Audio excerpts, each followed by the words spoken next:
Hello everyone, welcome to the Place Guide to Pop Culture. I'm of course your host TJ. Today talking a little bit about my books, my rom-com, country romance, my romantasy, A Bond of Blood and Stone, both of which, as you know if you've been following this journey, are deeply rooted in Appalachian culture and society and history, and just very much a love note to the state that I come from, West Virginia, as well as the broader region. But I want to speak in particular today about one of the extraordinary gifts I think of being a writer is connecting with other writers, and I think that's particularly true for writers from Appalachia. Given the extent to which Appalachia is typically dismissed or derided as being illiterate, backwards, cultural wasteland, it's all the more important, I think, for those of us who write, particularly those of us who write queer stories, to sort of join with each other and to connect with one another. And I want to call out, several people that I've connected with over the last 6-7 months, ever since I published my first book, either in person or in the digital world.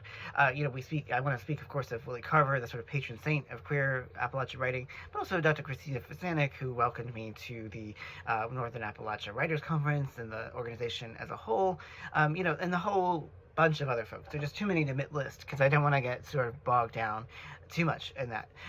But I do want to speak, I think it's just really important for us Appalachian folk to congregate with one another, to establish these connections. And it's meant a lot to me as a fledgling. I mean, I only started writing novels full-time when I was 41, and, I kind of was just trying to make it.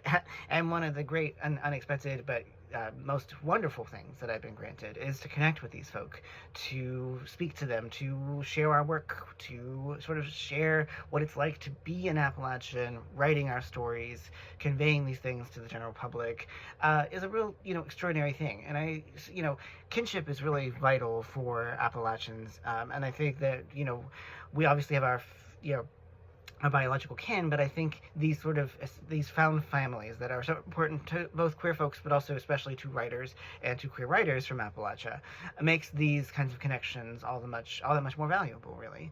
I tend to get, as I like to gush about things that I care about and love, and that is definitely true of the folks that I've connected with over the last several months. And I'm hoping to continue building up that writerly connection with a couple of conferences that I'll be going to. So I just wanted to, sing the praises of my fellow queer Appalachian writers and my fellow Appalachian writers more generally, and just say that that's, I think, a really valuable part of the writing experience. And if you can, even if you're an indie author, I encourage you to go out and meet these other folks, because it really is life-changing, and I say that as an indie author. So anyway, thanks so much, as always, for joining me here at the Pike's Guide to Pop Culture, and for this enjoying this little spiel. I hope you enjoyed it. Take care, y'all.